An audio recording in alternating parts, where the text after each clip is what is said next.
ಆಲಫಿ good evening. ನಿಮಗೊಂದು surprise ಏನಂದರೆ, ನಾನು ಏನೋ ಒಂದು ಮುಚ್ಚಿಟ್ಟಿದ್ದೀನಿ. ಅದು ನೀವು ಆಗಲೇ ಐಡೆಂಟಿಫೈ ಮಾಡಿರ್ತೀರ. ಅದೇನು ಅಂತ ನೀವು ಹೇಳಬೇಕು. ಏನಂದರೆ ಅದೊಂದು ನನ್ನ ಮಗ ಹೇಳ್ತಾನೆ ಎಲೆ ಎಲೆ ಅಂತ. ಅದು ಏನು ಎಲೆ ನೀವು ಹೇಳಬೇಕು, ಆಯಿತಾ?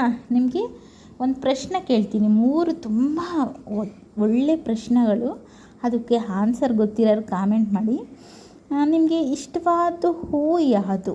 ತುಂಬ ಜನ ಹೇಳ್ತಾರೆ ನನಗೆ ರೋಸ್ ಅಂದರೆ ಇಷ್ಟ, ನನಗೆ ದುಂಡು ಮಲ್ಲಿಗೆ ಅಂದರೆ ಇಷ್ಟ, ನನಗೆ ಸೂಜ್ ಮಲ್ಲಿಗೆ ಅಂದರೆ ಇಷ್ಟ, ನಂಗೆ ಡೇರೆ ಹೂವು ಅಂದರೆ ಇಷ್ಟ, ಕನಕಾಂಬರ ಹೂವು ಅಂದರೆ ಇಷ್ಟ, ಇನ್ನು ಹೂವು ಏನೇನಿದಾವೆ ಅವೆಲ್ಲ ಹೇಳ್ತಾರೆ.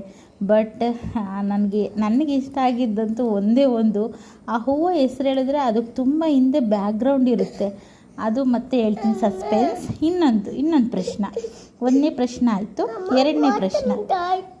2ನೇ ಪ್ರಶ್ನೆ ಏನಂದರೆ,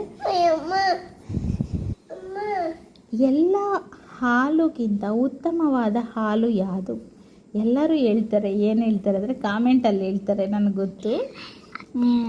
ನನಗೆ ಹಸು ಹಾಲಂದರೆ ಇಷ್ಟ, ನನಗೆ ನಾಟಿ ಹಸು ಹಾಲಂದರೆ ಇಷ್ಟ, ನನಗೆ ಎಮ್ಮೆ ಹಾಲಂದರೆ ಇಷ್ಟ. ಈ ಥರ ಹಾಲುಗಳು ಎಲ್ಲ ಒಬ್ಬೊಬ್ಬರು ಒಂಟೆ ಹಾಲಂದರೆ ಇಷ್ಟ, ಉಪ್ಪುಗಿರ್ತವೆ ಅಂತಾರೆ. ಮತ್ತು ಯಾಕಂದರೆ ಉಪ್ಪುಗಿರೋದು ಅದು ಮರಳು ಭೂಮಿಯಲ್ಲಿ ಇರುತ್ತೆ. ಅದು ತುಂಬ ಉಪ್ಪು ನೀರು ಕುಡಿಯುತ್ತೆ. ಅಲ್ಲಿ ಉಪ್ಪು ಸಾಲ್ಟ್ ಜಾಸ್ತಿ ಇರೋ ನೀರು ತಗೊತದೆ. ಅದು ಬಾಡಿ ಎಲ್ಲ ಉಪ್ಪಿರುತ್ತೆ. ಸೊ ಅದಕ್ಕೆ ಆ ಮಾಂಸ ನಾವು ಬೇಯಿಸಿದ್ರೆ ಒಂಟೆ ಮಾಂಸ ಅದಕ್ಕೆ ಉಪ್ಪೇ ಹಾಕಲ್ಲ ಅಂತ ಹೇಳ್ತಾರೆ. ಮುಸ್ಲಿಮ್ಸ್ ಅವರೆಲ್ಲ ತುಂಬ ತಿಂತಾರೆ ಅದನ್ನು, ಒಂಟೆನ. ಅವ್ರನ್ನ ಕೇಳಿದೆ ಒಂದು ದಿವಸ ಯಾವ ಥರ ಇರ್ತದೆ ಅಂದರೆ, ನಾವು ಉಪ್ಪೇ ಹಾಕಲ್ಲ ಸಾಂಬಾರಿಗೆ ಅಂತ ಹೇಳಿದ್ರು. ಸೊ ಅದು ಶರೀರ ಎಲ್ಲ ಉಪ್ಪು ತುಂಬ ತುಂಬ್ಕೊಂಡಿರುತ್ತೆ. ಅದರಿಂದ